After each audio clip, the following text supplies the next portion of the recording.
there's so much anxiety that came with public speaking because of being in the head of like, what are people going to think? And like, I needed to think what I'm going to say. I need to say what I think people want to hear.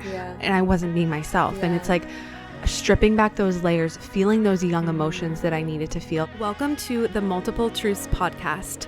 We're your hosts, Holly and Brittany. This is a space where we can come together healing in community, where we share our self-love journeys, insights, and wisdom. A space with no hierarchy or judgment, fostering love, compassion, and respect, and where we honor our differences. With open minds and hearts, everyone's truth is welcome here. We are in this together. Let's dive into the episode. Hello, and welcome back to another episode of the Multiple Truths podcast. If you're watching, you can see that Holly and I are both here together today. Yes, hello. We are in Vancouver again.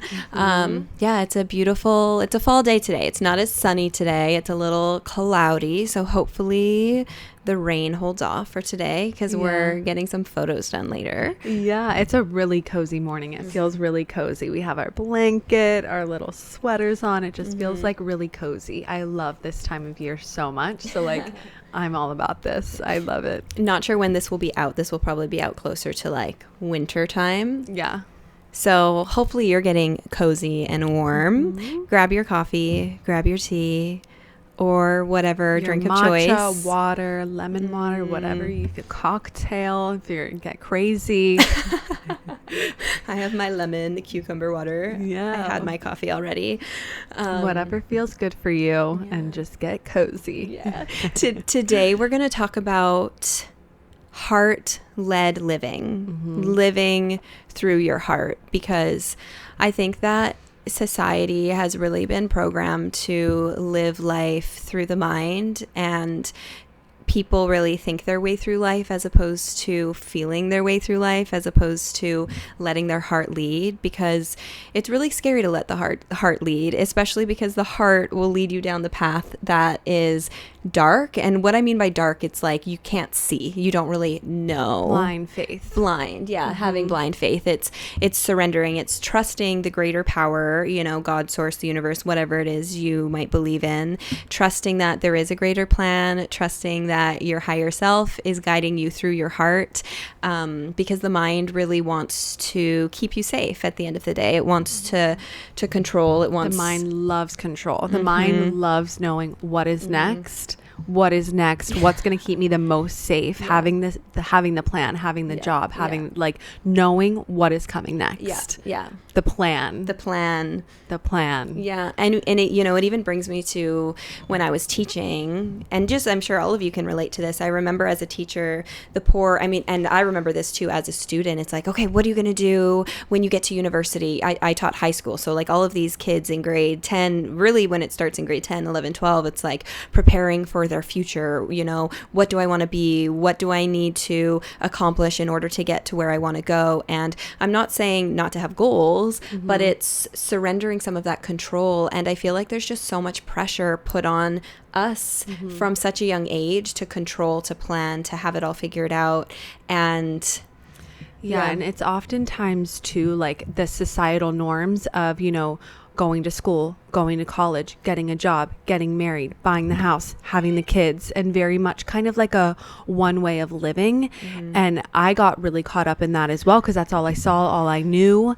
And I think it's really what's kind of perpetuated in society. And it really started to open my eyes when I went on this like healing journey in a way of like, whoa, like I actually don't feel called to buy a house right now. I feel called to like move to California from Ohio. And that's, no one I knew had done that before, but that's innately what felt true for me. And I'm like, but am I like, is something wrong with me? Why do I not want to just settle down and buy a house and have kids? It's like, it didn't feel right. And that's when I started questioning everything of like, where there's no one right way to live. I feel like it's just so ingrained in our society that like we have to do things one way in order to be successful. But success is going to mean something different, look different to everyone based on like your needs and what feels good for you. But it's really easy to get caught up in that. My life needs to look this way.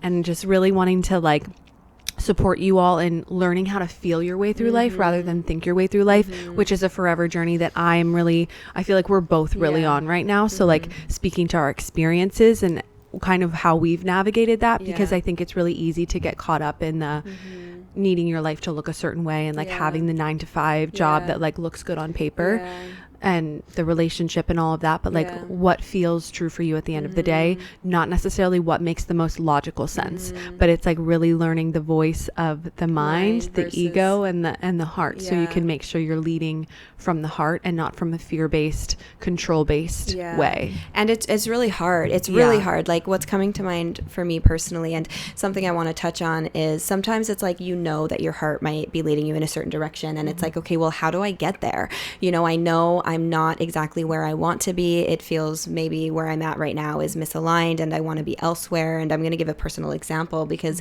sometimes we feel like we need to jump to where we really want to go right away. And sometimes that just is not going to make sense. For example, like I quit my job as a high school teacher, you know, with the programming. I went straight to university out of high school. Straight from university, I got a job right away, you know, and I was doing all of the things that were going to make me quote unquote successful. And when I was teaching, I really came to the realization, I'm like, oh my God, this is not what I want to do. And I remember waking up crying before going to work every morning. And I want to like just touch on that too, because I think so many people feel that way. Absolutely. Like the heart is trying to show you there's another path, but it's like so many people are miserable in their jobs, but they think it's what they're supposed to do. And like something I want to say too is, if you're feeling that way, like people feel like they need to get out of that position right away, and this is where it can be a little challenging, because for me, when I started feeling that way with teaching, it took 2 years before I found before an opportunity arose for me to quit my job. 2 years.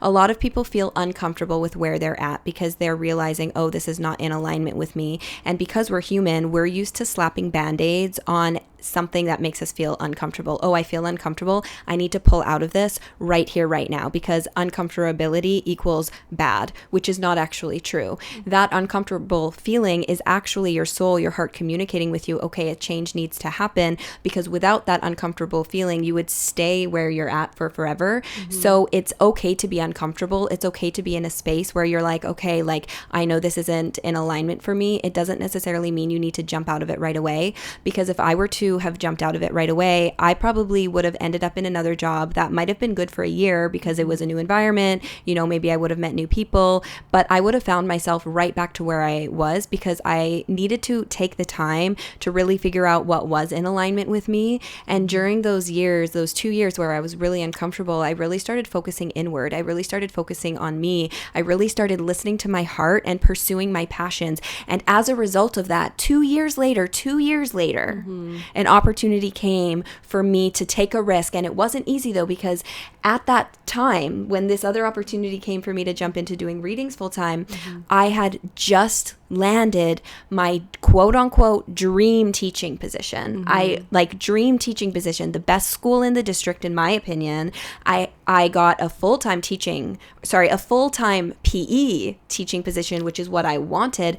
Everybody thought I was crazy. They were like, you're going to give up this dream teaching position, Brittany, that you've worked so hard for all of these years, the safety of having a pension, you know, having summers off, yada, yada, yada.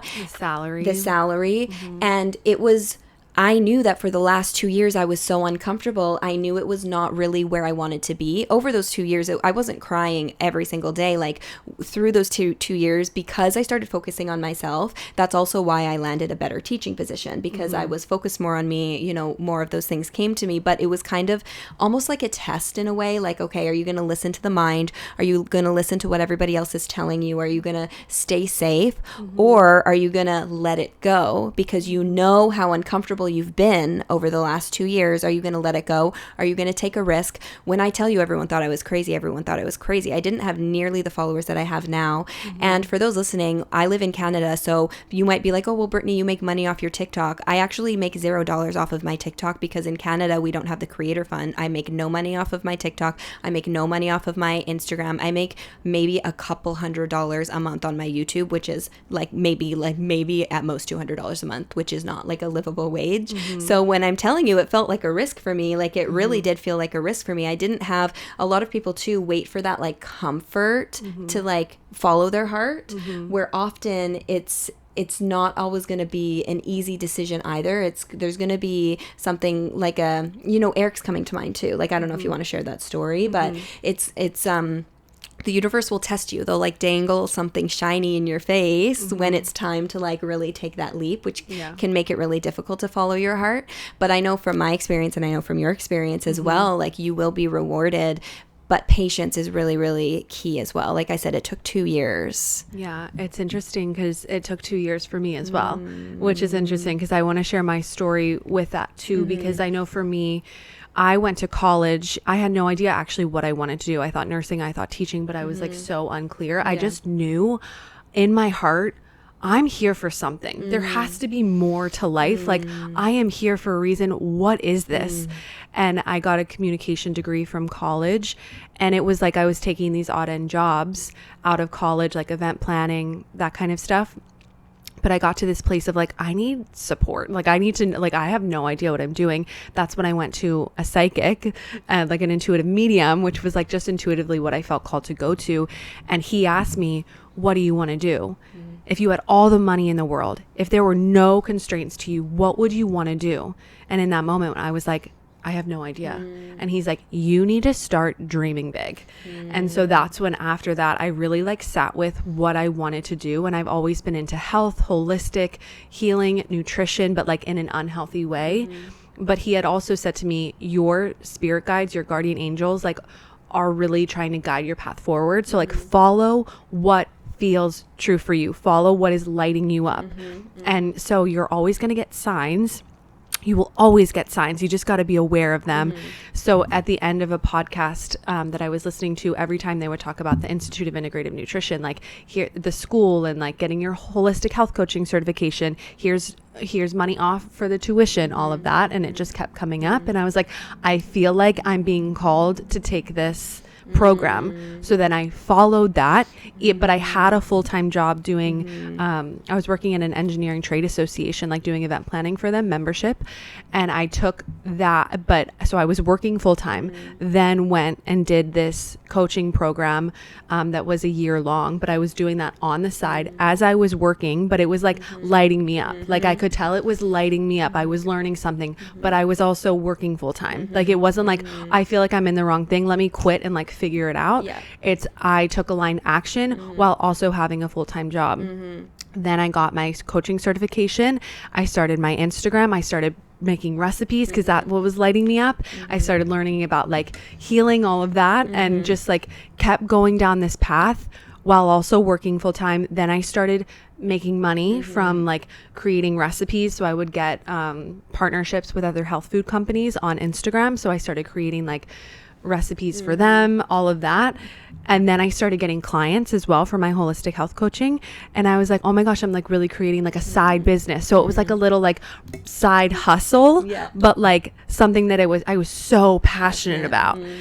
But that took 2 years while I was working full time on the side. And then it was like, that's when COVID happened.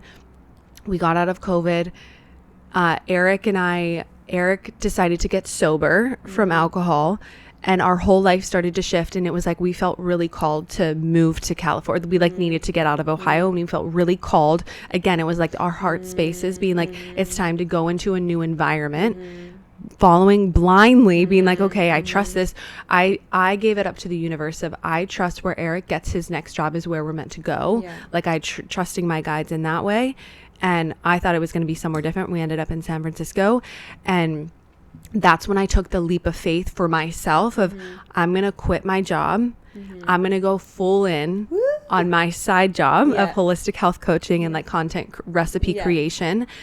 and then and moved to California. And that's just like, it lit me up. Like, I felt my heart, like I felt fucking alive. Yes. Like, instead of like, I could have just easily stayed in that job, stayed in Ohio, started to have kids, bought the house, but I was like, it doesn't feel right to me. It's like, you need like questioning those things. And something that I would like to share as well, because I feel like sharing examples is like a good what's coming to mind for me, another example, kind of similar but different. A few things I want to touch on, because, you know, we feel like we need to get the stable job, we need to settle down, we need to get a house, you need to save money. Otherwise you're gonna, you know, set yourself up for failure if you don't start saving now. So when I quit teaching and I started working for myself, I was 28. And I ended up moving. I had a breakup that happened right beforehand as well. So I moved into an apartment, and I thought for sure I was going to be in that apartment for a few years. I was like, this is it. It's aligned. It's perfect, blah, blah, blah, blah, blah. And then a year of working on my own, I was like, my heart was like, and I was 28 at this time, you know, like a lot of people in society, it's like, you're single, you're like 28. Like, shouldn't you be like settling down? Shouldn't you be saving for a house? You know, because I was renting. But something inside of me was like, no, like, you need to go Airbnb hopping, Brittany. Like, you need to sell all of your things. You need to like go traveling. You need to do something different. You need to, you know, let this apartment go. But and think about like how scary that is to the ego, to the mind of like wanting to control. Oh, absolutely. You know, but it's like when you're getting messages like that, like trusting that. Well, especially when everybody else in my life thought I was crazy with all of these decisions. But it goes back to what you said. It's like, it lit me up regardless of what anybody else said. I'm like, no, this is lighting me up. Like, this is lighting me up. I'm going to listen to that. Right. Yeah, it feels right. It feels scary as fuck. Like, it feels scary, but it's going to push you out of your comfort zone. But it's also really exciting. And as a result of me taking that leap, the growth that happened for me. And I want to say something else too, because I was working for myself for a year, and I just started a podcast, and my ego was like, oh, my podcast is going to boom, blah, blah, blah, blah, blah. Like, I thought all of those things, but really I was making enough money simply to support myself in my travels so that healing could really happen. And I think that's the big thing too, because I think when you do take a leap of faith, it's not going to be successful overnight, but like, your guides will give you enough to be like, you're going in the right direction, to support you, to be able to support yourself. But it's like you're always going to be provided for. Absolutely. Trusting that, you know, it's like, that's another mind thing, but it might not look like the amount that you want it to be, but it's like, if it feels good. Because like, what happened, because I know on my journey, it's like, I get these messages like, oh, this is what I'm supposed to do, and I know that I'm going to see a lot of success in this, and I know other people get those messages for themselves too, and then we get disappointed when we don't see what our ego thinks we're supposed to see, if that makes sense, because we get these messages of this is the right path, so our ego equates that to all of the success that's about to flow in. You know what I'm saying? So it's taking the pressure off of it too, and just trusting that if you are in alignment, you will be supported. And it's just continuing to listen to your intuition, listen to where your heart is calling you, because after, you know, that year of traveling, like, I ended up, like, Spirit had me stop working. Like, they said, okay, Brittany, you need to like stop working. And I was like, what do you mean? You have me traveling and spending all of this money but not making any money? And that this was another thing, like, my heart was telling me to like trust and to stop working, and that was really hard for my ego. I went 15 grand into the hole as a result of that. 6 months later, a chunk of money came out of nowhere, like literally just like what I kind of went in debt, a chunk of money came back to kind of to cancel that out. 6 months later, but I am so grateful that I trusted that, and I pulled away, and I stopped working to really focus on me, because I wouldn't have been able to have worked. Like, I was so deep in healing, and I'm not telling you guys to just like stop working or anything like that. Like, it was a journey to get there. Yeah, everyone's journey is going to look different. So that's like what happened for you. Because I think like also like we have to make money. We live in society, and like you may be not at that position where that can happen. You have kids, whatever it may be. So like trusting your path, because I never had to go through that either. Like, I had my husband who was also being able to provide. So I feel like it's gonna look different for everyone, but really trusting what feels good for you. Yeah, and something I want to say though, like, that happened to me after I've been on this journey of listening to my heart for a couple of years. Do you know what I'm saying? It's not like I just quit my teaching job and was like, like, okay, where's the money going to come in? It's no, I quit my teaching job because my heart guided me to, after 2 years of being uncomfortable, and I was making money as a result of the new opportunity that came in. So I was building that trust within myself to really listen to my heart. Then I trusted myself to let go of my apartment, to sell all of my things, to go traveling. And I was seeing like the quote unquote results in a way, like I was seeing how I was supported. So through the couple of years of building that trust within myself, that's when I knew, I'm like, no, I know that I'm being called to stop working, you know? So this is not me telling you to just quit your jobs. Going back to what I was saying before, I was uncomfortable in my job for 2 years. Yeah. Something I want to talk about too, there's a couple things, but really sitting with what success looks like to you as well. I think we really need to redefine what success looks like, because I think as a society, again, it's one way of being, one way of living. The society, you know, the society that we live in kind of perpetuates that, but I feel like things are starting to shift as more and more people step into their creativity, their authenticity, doing what lights them up, and not necessarily what makes logical sense, but what feels good. And something I really had to sit with, one was like, if no, there, like what I said earlier, if there were no rules, no regulations, no issues, what would I want to be doing? First, like seeing like where your mind takes you, because where your mind is taking you is like your soul, you know, it's like letting your soul run free of like what feels good. And oftentimes it's like coming from a place of service, like how do you actually want to serve people? And then another thing that I had to really get clear on is like, what does success look like to me? And honestly, like, because success is like, oh, having the family, having the huge house, having money in the bank, being able to travel the world, you know, all of those kinds of things. But when I really sat with it, success to me is being able to travel and not have to sit in an office all day and like do something like this, or take my meetings outside on a walk, and like be able to like not be stuck inside in a desk for specific amounts of time, like having flexibility in my workspace, being in a healthy marriage where we have a work-life balance, like both of us aren't like consumed by work, being able to travel, just being able to like survive in a way of being able to provide for a family, like kids, but it's not necessarily it's like what I thought it was going to look like, oh, I want this like thriving career and a huge house and money in the bank and like ego, it's like oftentimes what we think success is, it's coming from an egoic place. Like for me, what I've really come to realize on my journey, and this is ever evolving, success to me is peace, finding peace within, and knowing who I am, and having the ability to listen and follow my heart, and being happy, having community, people in my life who genuinely support me, genuinely love me, having that loving relationship with myself. And something that I feel called to say as well, you know, we talk about jobs a lot, using that as an example, and we talked about this a little bit yesterday on our walk.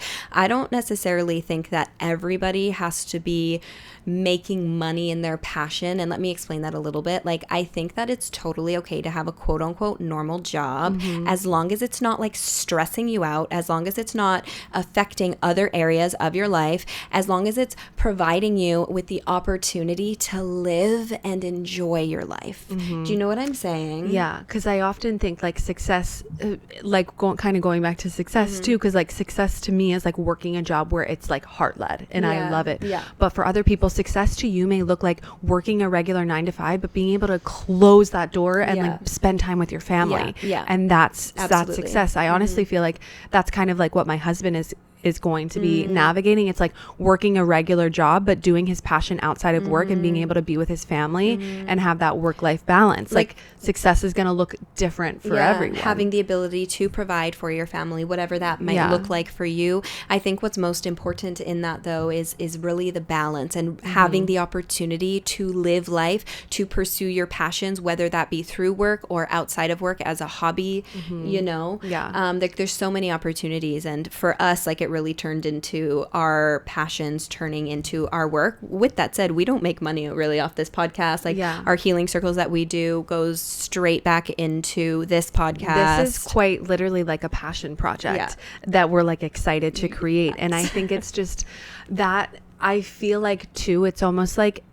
I feel like a part of my mission and I feel like you probably feel the same too, is like helping people see that you can create a life for yourself that you love, that is heart-led. You can create a business for yourself and make money doing things that you love, even if it's not quote unquote like the amount that you want to be making. It's like slow and steady, and it's possible to do what you love and make it into a career as well. But like that doesn't always have to look that way. It's like trusting your heart, just following your heart. And something that's coming to mind too is like traveling. I know so many people, like out of high school, out of university, a lot of people do go travel, and that's amazing. But a lot of people, because I know like for me, like I wasn't allowed to go traveling after high school. My parents are like, you have to go to university, you have to set your life up, you have to do this. And I know that a lot of people do feel that pressure, and it's listening to your heart. If you feel called to maybe not go to school right away, or never go to school, if you feel called to travel the world, if you feel called to do these different things, maybe not put a down payment for a house, maybe you feel called to whatever it may be, and maybe you don't know what those passions are for you. That's okay. Where is your heart calling you? What interests you? What lights you up? It's taking the time to discover what those things are. Yeah. And it's like, what are you passionate talking about? Like, you know what I'm saying? It's like when you're getting really excited about talking about something, it's like that's your soul lighting up. You know, like what are the conversations that you're gravitating towards with people? Like what is, like, maybe it's learning an instrument, learning how to play piano, and like, or you know, there's so many different facets, but it's like, what is like lighting you up? Oh, and something that's coming to mind too is it's pursuing those things that light you up, that you know that you're passionate about, and taking the pressure off of it. Like not thinking, okay, this is my passion, I want to make it into a business. It's doing those things just because, and if it's meant to become a business, it will naturally. And let's say it's not meant to, maybe another job comes into your life that's the perfect job that allows you to pursue these outside things at the same time too. But it's trusting that you don't need to figure out the how. Right. It's already planned. Trusting, surrendering, releasing that control. Something I really want to touch on a lot is, I feel like now more than ever, people are very disconnected from themselves. And I feel like I wasn't able to really start understanding my passions and what it was until I started reconnecting with who I was, taking off the masks that I've worn to fit in, breaking down the layers, taking down the walls, and really, who is Holly, rediscovering who I am instead of what other people want me to be or how I think I need to be to fit in. And I know for me, I used to really struggle with anxiety, and something that I realized on my journey is like, I've been thinking my way through life this whole entire time, and it led to anxiety because I've been stuck in my head. Okay, how am I coming off? What do I look like? How do people want me to be? What feels normal? I just want to fit in. Let me be normal. Let me like try and be perfect. So like, and just suppressing my soul and who I am. And it wasn't until I really started learning how to love myself and healing and like reconnecting to like these younger parts of me that needed so much love, and like letting them know that their uniqueness is beautiful and like their essence is beautiful, and like come back home to my sensitivity, come back home to my heart, that I was able to like see that I've always been guided in the right direction, but now I can really feel it and see it. But I think so many people struggle with anxiety, and it's like, is it my intuition and my heart, or is it anxiety? And I think it's like really needing to like learn how to sit with yourself. It's like comes along, I feel like, the healing journey of like rediscovering who you are and your passions. And I agree 100%. And there's two things that's coming to mind. One, like for me personally on my journey, like, because I think it's so important peeling off those masks, like who am I really? What really are my passions? Am I trying to curate this because, this is who I think I need to be or what I think I want to do? Going back to me when I was teaching and everything, it's like I had no idea like what I wanted to do. If you would have told me at the time I would have been doing readings full time, I would have been like, woo, that's amazing, but I would not have thought that would have been a possibility. I started pursuing my passion through TikTok. I started posting on TikTok, but I felt safe to do that because nobody knew me. Nobody knew me. I was able to express myself authentically because nobody and that I knew was following me until eventually it, you know, wasn't able to be a secret anymore. But I feel like I had that, you know, it's hard to express yourself authentically because we're afraid of judgment. We're afraid of those things. And I very much so was. But because I, you know, recently got TikTok, I made sure that, you know, my people couldn't find me through like my contacts and stuff like that. Like I didn't want people that I knew to see me. You know, I'm grateful I had that because it allowed me to show up authentically without having that judgment until eventually like I needed to move through that anyways. Because, you know, it is hard to, I think it is important to heal and remove those masks so that you have the ability to really show up authentically. Yeah, because it feels like a lot of people, myself included, like don't know who they truly are. Like they do, because it starts from such a young age, you know, of like really this suppression. Let me fit in, like that. Because as a human, it's a human want to connect and to fit in. So obviously, we're going to suppress parts of ourselves so we can fit in. And I think that the part of the journey that I'm really on is like seeing the beauty in how all of us are so incredibly different. We all came here with our own unique gifts and abilities to share with this world, and we are not all meant to be the same. No. Like we are all meant to have our own lives, doing our own things, contributing to society in our own unique ways. But we've gotten so caught up in this black and white one way of being, like this box. We want to put people in boxes, but that's not supportive for anyone. And I think the self-love, the healing journey really helps you unravel, and like rediscovering who you are, your true essence, so you can show up more authentically, which takes compassion, takes grace with yourself, really understanding yourself, understanding your wounds. I had a deep-seated fear of being seen and heard, which that is not just unique to me. Like that's collective. Ancestral, that's collective. That's like women specifically have been silenced for years. And it's like really learning how to step into your voice, into your authenticity. But with that, it comes, I would be so anxious because I was constantly thinking, what am I going to say? How am I coming off? What do I say? What's going to make sense? And are people going to make fun of me? And it's like when I dropped out of the mind into the heart, babe, let's just feel how we want to talk. Even with this podcast, we don't prepare anything that we're going to say. It's like quite literally feeling our way through these conversations.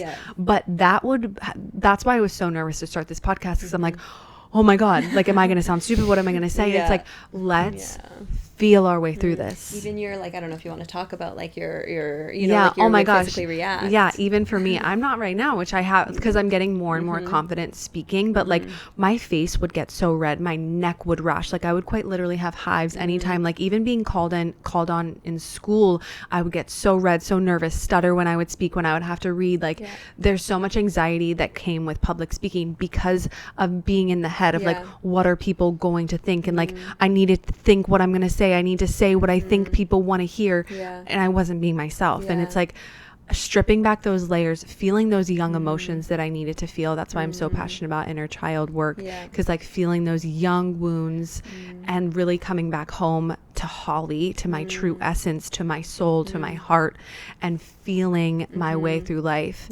Looking to connect with like-minded community on your journey of self-growth, self-love, and spiritual discovery? Join the Beehive, a supportive community hosted by Holly and I, designed to help you on your personal transformation and healing journey, and to help you tap into your innate wisdom. With live monthly Q&A sessions, exclusive content, and a like-minded community, the Beehive is the perfect space to grow and step into your most authentic self. For more information and to sign up, check the link in the show notes. And one of the biggest messages I got too is like, you know how like so many people get headaches, like it's just like a common thing to get headaches.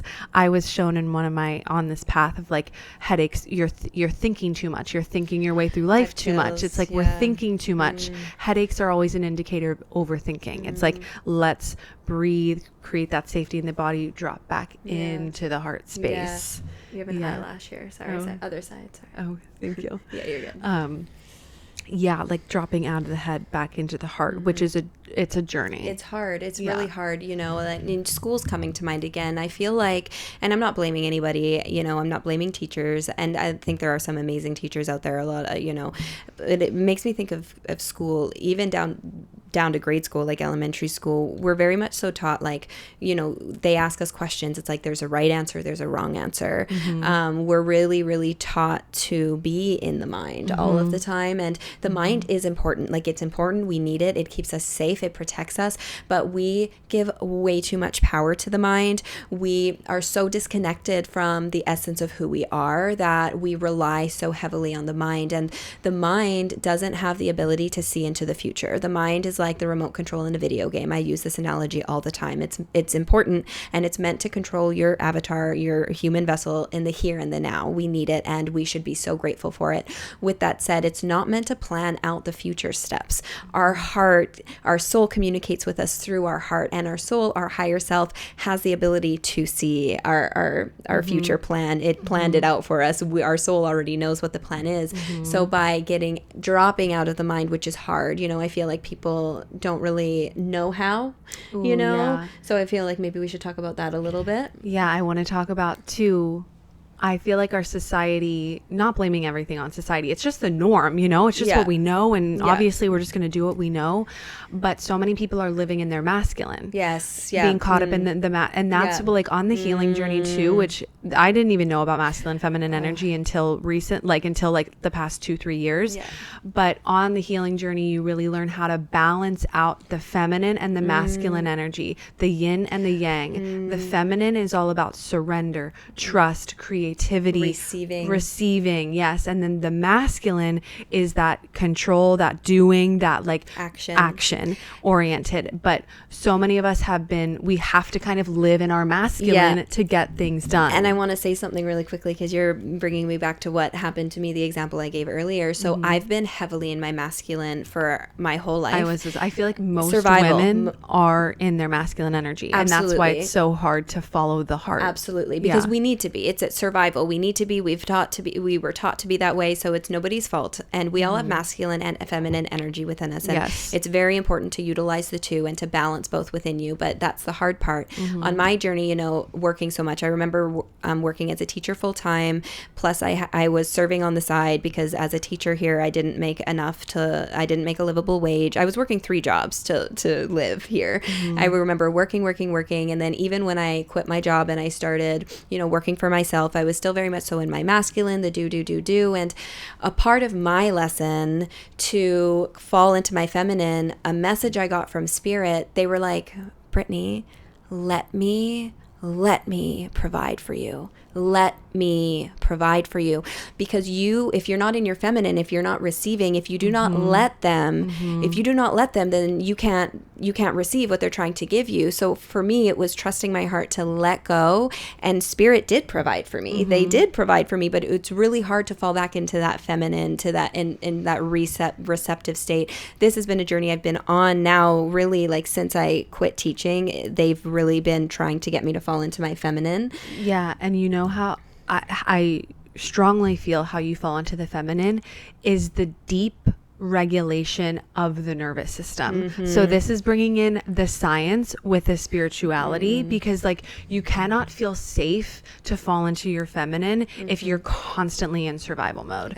So the healing journey, the self-love journey, it's all about feeling like young emotions that you need to feel. Like each time you feel you're healing, you're releasing things from your body, which is helping regulate your nervous system. So the more that you regulate your nervous system by releasing the trauma, the stored emotions that are stuck in your body that naturally flows as you're on this journey of like really taking care and coming home to yourself, your nervous system starts to feel safe. You start to feel safe, trusting, surrendering, breathing, trusting the flow of life, feeling your way through life. It's like a deep like regulation of the nervous system. Because, and what's coming to mind too is, you know, people talk about being present all the time, but it's really hard to be present, especially when you're in your masculine, because it's that action, that doing, that, you know, looking at the future. And again, this is not us telling you not to have goals for yourself or, you know, this and that. But it's, for me, a big part of falling into the feminine was, like you said, healing, regulating my nervous system, which allowed me to slow down.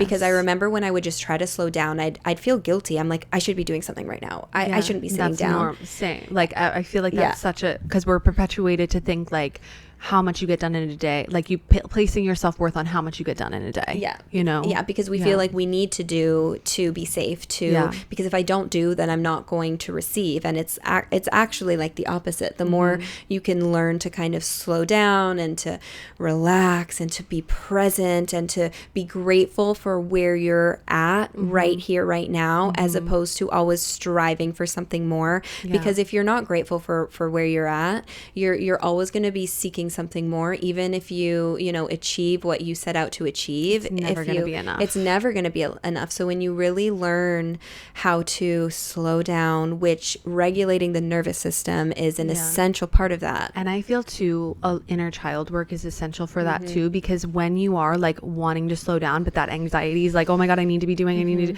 it's like, that's when like needing to really take a step back, do some deep breathing and talking to your younger selves, talking to yourself, like it's safe for us to just sit here and like do nothing. Like we're safe. It's safe for us to just relax. You're worthy of rest. You're worthy of relaxing and like rewiring. It's a complete rewiring of the system, and it takes time. Yeah. But it's like each time you do that, you're helping yourself like fall more into that, you know? Yeah. And something I want to say, like a lot of men are like very much in their masculine energy.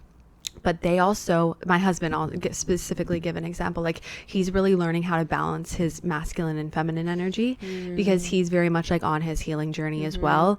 And even right now is a really crazy time, because again, this is another period where I'm in complete trust and surrender mode of, I feel really called, like it's time for us to move from San Francisco. I feel it in my bones. I feel it in my heart. And I'm like, okay, I'm going to trust that wherever we're meant to go is going, like the path is going to be illuminated, but it's really uncertain. And like Eric is also looking for another job, and like both of us are like getting in the mind of like, okay, fear, control, we need to know what's next. And like feeling very unsafe that we don't know what's next. Like I'm 32, he's 33.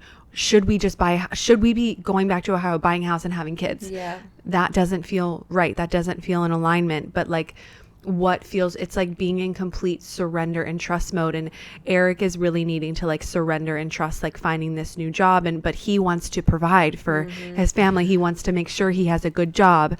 And he actually was just offered a position. The dangling carrot. Yeah, it was like it would have been fully remote, so we could have gone wherever. It was a lot of money. It was doing something that like he's good at but not necessarily passionate about.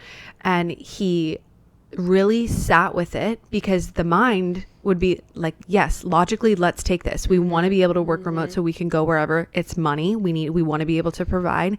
So like the mind logically is like, yes, like let's take this. He really sat with it.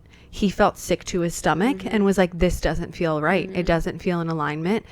And he turned down the job. And I feel like that was almost a test of like, are you going to listen to your ego and take the job? Or are you going to continue to trust and surrender and fall into your, it's like feminine energy of like falling into that surrender and trust, blind faith, trust that the right path is going to be illuminated. Don't just take the first thing that feels good to the ego, that feels safe. And that's what I said before. Eric's coming to mind when I was talking about how I had the dangling carrot, your dream teaching position, Brittany. Are you going to take this, which would have been more secure, yada yada, the safe, or are you going to take the risk? And I was like, Eric's coming to mind, because he just made a huge, like, I have full body chills as you're talking about it. I'm like so proud of him, like, because that's really fucking hard, especially for a man who is, I know you don't have kids right now, but thinking about the future, all of these things, that's hard. Like, woo.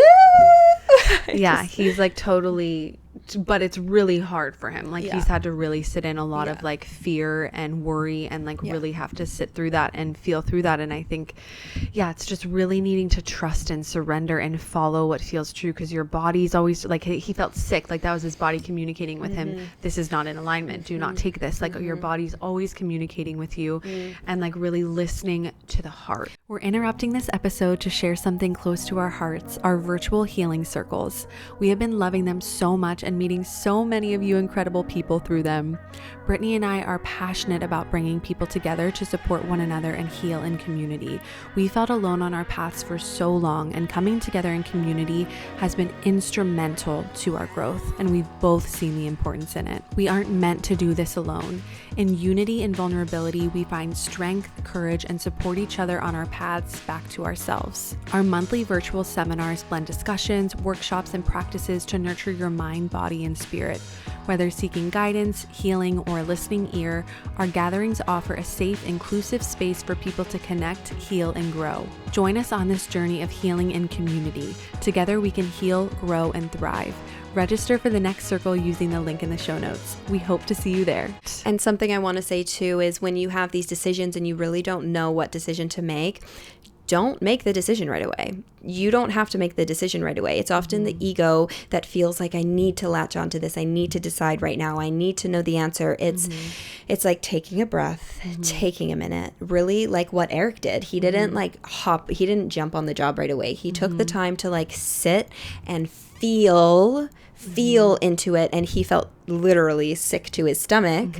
And what I do want to say too is sometimes you're like, well, I might not know how I feel, and it might be a bit of a journey before you're really able to tap into those feelings within you. I think something that's really important if you're trying to make a decision is really sitting with it and coming from all angles, listening to the mind, because the mind is a part of it, writing down all the things. It's tuning into the mind, tuning into the heart, and really trying to decipher the two. It's again, not needing to rush into anything, but I think it's really sitting with both the mind and the heart. Yeah. And making a decision based off of that. But also I want to dive into just maybe a little discussion around really knowing the difference between the heart and the ego, the mind. How to how to make that distinction, because oftentimes I feel giving that example with Eric, and even just for me too, it's oftentimes the mind wants to control, wants to know everything's urgent. It needs to be done urgently. And wants to know the path too, wants to know what the outcome's going to be through the decision. Yeah. And that's following the heart. It's often not like that. You're not going to know where it leads. Yeah. And the heart has no timeline. It's the heart is just ready to feel and just trust and flow. And there's no urgency. There's no urgency. It's a little whisper. It's that little whisper that chills. And it's often, not always, but it's often not the first voice that'll come through. It's often the quieter voice. It's often the voice. And it's also, it'll bring you a sense of clarity and relief when you are really listening to your heart, regardless of whether it be a little risky or scary. There's going to be this sense of calm that washes over you, because you know that it's in alignment. You know that it's where your heart is leading. It often is not going to bring about that anxiety. It's the opposite of that. Even if it's scary, it's when you're able to, because you can let yourself get into the ego, the mind, and feel all of the fear around whatever it may be. But when you breathe and take a moment to sit, tune into the heart, there will be this sense of calm and clarity that washes over you when you know that you're really listening to the heart. Yeah, because I feel energy is everything is energy. So it's when you feel that energy of okay, this feels right. Yeah. But oftentimes too, something that's coming to mind is when you do feel you're supposed to do something, it's often going to look way different. When you actually do it, it's often going to look way different than what you thought it was going to look like. Yeah. So it's releasing also expectations, because I would have never guessed that when we moved to San Francisco, I would have never guessed the 2 years would have unfolded how they unfolded. Yeah. But they've been the best 2 years of so much growth and healing and love and connection to self, to others. It's more beautiful than I could have ever imagined, but I would have never imagine it the way that it went. And oftentimes there's really hard things that happen to catapult you into your growth when you're really following the heart, because you signed up to go through it, to learn your discernment. and trust yourself. Yeah. And that's what I was saying before when I like sold all my things and I went traveling. Like I thought my business was going to boom. I thought it was going to look a lot different than what it actually did. But I'm so grateful it unfolded the way it did, because I wouldn't be the person I am today if it didn't unfold the way it did. And it was hard. Like I'm not going to lie. Some of the hardest times and moments of my life, like being completely transparent. But because of that, I was also able to experience some of the most clarity, some of the most joyous moments of my life as well. Yeah, absolutely. Yeah. I feel called to give one more example, specifically if you're in a relationship. So, Eric and I had moved to San Francisco. We were like a year into it, and it's been like beautiful. We're both like very much on the path, but I was definitely, since my work is so dedicated to like holistic health, healing, all of that, like I very much am like have been on this path for a while, and like it's my work too. So I saw myself doing a lot of like growing, and Eric was doing it, but not quite at the pace that like we were kind of like our energies weren't matching at one point. And Brittany actually gave me a reading, and she was telling me just how like, you know, there's an energy that's kind of like, you know, kind of like pulling you down a bit, but like not saying that you need to break up with this person or get, you know, like get a divorce, because Eric and I are married, but like just like needing him to like step up a bit and like match my energy. And in that moment I started freaking out. I'm like, wait, what? I thought we made the right decision. We're married. We moved to San Francisco. Like, what the hell is going on? Like, I can't get divorced. Like, what are you talking about? Absolutely not. Like, I love this man. He loves me. But there was a point where I needed to have a really hard conversation of like, Eric, I need you to meet me where I am. I need you to continue doing your work. And I feel like we both need to take time to like really just focus on ourselves. And in that moment, I felt really called that I needed to like go away for a bit. So I decided to go to San Diego for a month. But that was so scary to me. Like logically, I'm like, no, like I need to stay here. Like we can focus on ourselves here together. Like, like the mind was like, no, like I want to know what's next too. Like, are we going to be able to be together? Is he going to be able to step up and show up for me and show up for himself? And it was so unclear, uncertain. But in my heart, I knew that I needed to leave. So I went to San Diego for a month, just for him to focus on himself, for me to focus on me. I had never known anyone in my life to do that.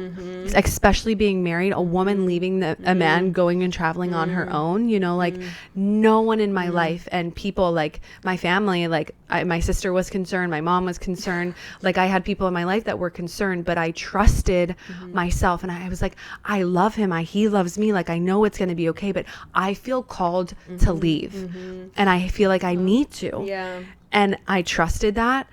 And there was so much growth. I worked on my codependency during that time. He did too. We really learned how to lean on ourselves. And I came back after a month, and it was beautiful. We ended up actually doing a vow renewal by ourselves, and like our relationship is stronger now than it's ever been. But I trusted myself. I didn't let my mind get in the way. I trusted I needed to leave, even though people in my life, like I'd never seen it. No one ever, I wasn't, you know, my mom was definitely supporting, my family was definitely supporting me, like whatever you feel like you need to do, but definitely worried. Absolutely. You know? And like, I want to say a couple things on that. For one, I just want to make it clear, I did not tell Holly to get a divorce. Oh my God, absolutely not. No. And we didn't know each other at the time. Yeah, I had no idea. That was our first like encounter, and it was interesting. It was an energy thing of like the needing the other energy in my life to like step up. I think I just said, just make sure that, you know, nobody holds you back. Like, don't let anybody hold you back. Like, do what you need to do for you. And I'm so proud of you. Like, genuinely, like, so proud of you, because that's not easy, especially like, and I'm going to give an example as a single person as well. But when you're in a relationship, it can be really hard to get comfortable, especially when you love the person and you're married, especially those of you who have kids. It can be so fucking hard to really listen to your heart and choose yourself and do what's best for you. I do a lot of readings, and there is a theme right now. So if you're listening, maybe you're going through something like this. A lot of women are really challenging their partners right now because they're on this path of healing and growth and development, and a lot of their partners are not necessarily there with them. And I'm not saying all men are not there with them, but there's a theme that I'm really noticing specifically in my readings currently. This reading was a while ago that I did with Holly now, like over a year ago now.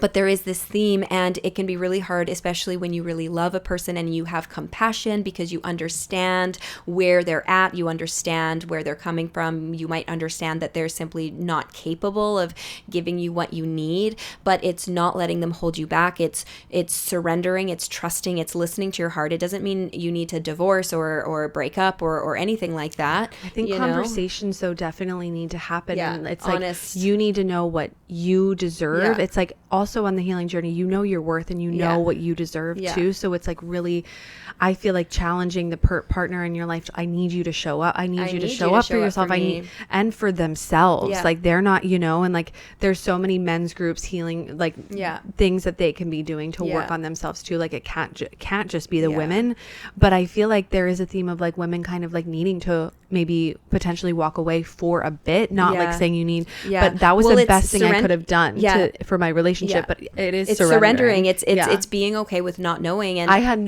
was real quick. I had no idea. I went to San Diego. I cried my whole way to San Diego because I'm like, I don't know why I feel called to do this. I just do, and I don't know if it's over. Like I didn't feel in my heart that it was, but I was in complete surrender and trust.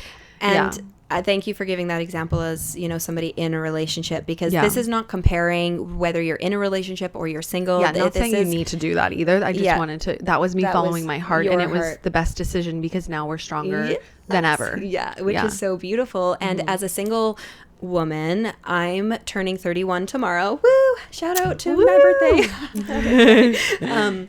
Yeah, my birthday's tomorrow. I'll be 31. I'm single. Like I'm single right now. And it can be really easy when you're single, especially and I'm still young, and I want to acknowledge that. I know I'm still young, but there's a lot of pressure. Like literally I was with my siblings the other day, and they didn't mean they kind of like realized it after they said it, but they said something about, they were talking about someone else we care about. They're 28, this other person that we care about. And, my younger siblings, they're quite a bit younger than me. I love them so much. And, this is not me like talking bad or anything like that, but they said something to the effect of, they're already 28, like it's going to be too late for them. And specifically talking about relationships, and I'm here, like I'm turning 31 in a week, you guys. And I was literally like, I'm like, oh my gosh, you guys. And I didn't take offense to it or anything like that. I was like, there's literally no rush. Like you don't want to succumb to that pressure, because if you do, it's so easy to accept less than what you deserve. For toxic relationships. Yeah, for me over the last year specifically, I've been so challenged in relationships. Like the universe brought somebody in last year who I thought it was about a year from now, I cut things off with them like for good, dangled somebody like the carrot, somebody who I thought was genuinely the love of my life. And the universe was like, here is your dream person, Brittany. Have you learned your lesson? Are you going to choose you? Because he wasn't where you needed him to be. He wasn't where thank you. He wasn't where I needed him to be, and I chose myself and I walked away. And something similar is actually kind of going on right now. And it's it's challenging me, because it's like, yes, I know I'm deserving of love. It's like you don't need to be fully healed to have love. It's like knowing that all paths are different.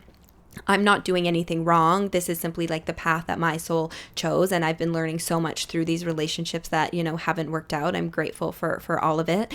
But I've really been challenged to choose me, even if I see the person's soul. I see their soul. I see their potential. And they're just failing to meet me where I'm at. And I'm like, I can't accept less than what I deserve. And it can be really challenging, especially as you're getting older, because that fear, the ego, your clock's running, your time's running out, X, Y, and Z. Yes. And it could be really easy to kind of fall and accept less than what you deserve. So, whether you're in a relationship, whether you're single, it's, not comparing, it's challenging. It's challenging and it's hard in both ways, but it's choosing yourself and listening to your heart and not letting the mind control.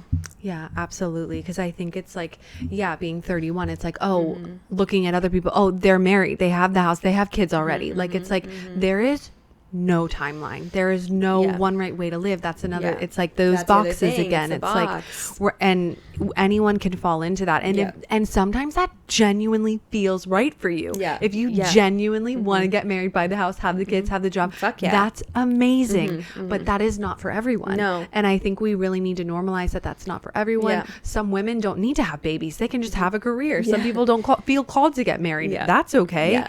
It's like, it's going to look different for everyone, and really following the heart. There's no timeline. There's no timeline. Yeah, and something else I want to say, because I know a lot of women specifically feel like, well, I want to have babies. My biological clock is running out, and I want to acknowledge that. I truly believe, like, by listening to your heart, though, by not trying to control, if you're able to be, like, for me, I'm turning 31. I'm single. It's like, you know, so I know people my age that are freezing their eggs because they're afraid that they're not going to meet someone. And genuinely, I'm like, do you know what? Like, I'm healing. I really take care of my body. I know I'm in alignment. I know that I'm meant to be a mom. I know that it's going to happen for me when the time's right. If I give birth when I'm 40, that's when I'm supposed to have babies. I know it will happen, and I know it will work out because I know that that's what's meant for me, but I'm not going to try to control it. This is not me telling you not to freeze your eggs, not to do those things. It's like, listen to yourself. But I feel like the fear takes over, and we feel like, oh, I want to have kids. I need to freeze my eggs because my clock's running out, yada, yada, yada. And it's like, take a moment, relax. Your time is not running out. What's meant for you, what's genuinely meant for you, won't pass you by. But by listening to the heart, surrendering and following that path, it really will unfold exactly how and when it's supposed to. Yeah, I agree with that too. And I think, because one thing that's coming to mind too, like, I thought that I would have kids by now. Like, I genuinely thought that I would have kids by now. But my heart was telling me, like, I need to focus on me. Eric needs to focus on him. Like, I and like, that's the best thing that we could have done, is like focus on ourselves before having children. Yeah. You know, and it feels like, it's just letting go of that pressure of like, oh, we just got married, so we should probably start having kids. It's like, does that feel good for you? Or like, are there things that you both can work on together? Or like, it was just so strongly like, focus on yourselves and do what you need to do for you. And it's even like, I'm like 32, and I'm like, oh my gosh, I want to make sure that we have like our kids by like 35. Maybe that's not in alignment, you know. It's like really feeling when it feels good, and like maybe I won't be able to get pregnant, you know, navigating those kinds of things. But it's like really complete surrender and trust that like whatever's meant to be will be. It will be, and really feeling your way through it. It's just not trying to control the outcomes, because everything is always working out for your greatest and highest good. And there's purpose to all of it. And lessons in everything. Always, even if like when you're moving through it, it's not clear, because sometimes it's like, it can be, you know, so hard. It can be hard when it's like, you know, let's say I'm going to use kids as an example. Like, you thought you were supposed to have kids, and then all of a sudden you get the news, like, maybe you can't have kids. You're unable to have kids for whatever reason. Like, that could be a really big tower moment and confusing when you're like, well, I'm meant to be a mom, I'm meant to be a dad, like, what do you mean I'm unable to have kids? And it's like, well, maybe because your soul child maybe you're meant to adopt them. Maybe like that's the soul that chose you to be their mom and dad, but you know, maybe they were less fortunate, or for whatever reason they got put in the foster care system, or whatever it may be. And it's, you know what I'm saying? That's just an example that's coming to mind. Not saying that's, you know, my point with that is it might be confusing sometimes when these tower moments happen, when things don't go the way we think they should, or, you know, it's like, I know I'm meant to be a mom. Maybe my clock does run out. Maybe it's not meant to be biological. Maybe I adopt. I don't know. And I don't, you know, we'll see. I don't know. Like, I'm just using that as an example. I don't know why that's kind of coming to mind. Maybe someone needs to hear that, but. Yeah. And I have a conversation with this, I love Shayna, which I don't know if it'll come out yet based on this, but she's dealing with infertility, and like, she's a therapist, and we really dive into like her infertility journey, and maybe like the deeper messages that are in there. And like, I feel like there's always messages within why things are coming up, because of course we want to control, we want to know the answers, but it's like, there's messages, even, it's so hard, and we go into all of her challenges and the everything, and it's a really beautiful conversation. But I just feel like there's messages and learnings within everything, and it's just really learning to like live your life from a surrendered, trusting state, living your life heart-led, learning the difference between the mind and the heart, and finding the balance between the two. Because the heart-led path is not necessarily the easy path. Yeah. It's not the easy path. Like, it will be the path where you're like, why is this happening to me? Why am I moving through this? And, you know, that's why it's also important to be human and feel it. You don't need to have the clarity right there when you're moving through those, you know, things that don't make sense. But it's just remembering that it will make sense down the road in hindsight and, you know, X, Y, and Z. Yeah. And it's going to be messy. It's the furthest thing from perfect because as humans too, it's like this need to be perfect, want to be perfect. This is not the perfect path. This is like the messy, like uncertain path, but it's so fulfilling. It's so fulfilling. It's so fulfilling. Because you come home to yourself. It's your authenticity. I wouldn't have it any other way. I wouldn't either. Yeah. I wouldn't either. I have to pee so bad right now. I think we covered everything. Yeah, I feel like oh my God, we're running up on an hour. Holly and I were like, oh, this is gonna be a short episode. It's gonna be short and sweet, about 40 minutes. Here we are, like over an hour. Like, there's just so many juicy deets, I think, and I feel like hopefully it was supportive that you guys heard personal experiences, and if any of you guys are navigating anything, like we'd love to hear from you too. Maybe like how you're really implementing surrender in your life. But it's such a powerful thing to like live your life in a heart-led way and really feel your way through life instead of thinking your way through life. It's an act of courage. Yeah, absolutely. It takes a lot of courage and strength, and it'll build your resilience, and it'll build that security within, like you said, inner strength. Yeah, and you'll come home to self, and it will be the most rewarding path. Yeah, it really will. Yeah. Aww.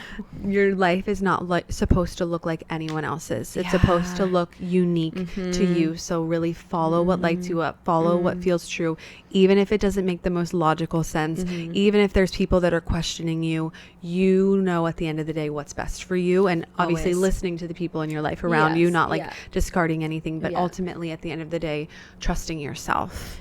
Yeah, first and foremost. Yeah. Well, with that, thank you so much for tuning in, regardless of where you are. I hope that you have a beautiful rest of your day. Yes, me too. Yay. And we'll talk to you next Wednesday. Bye. Bye.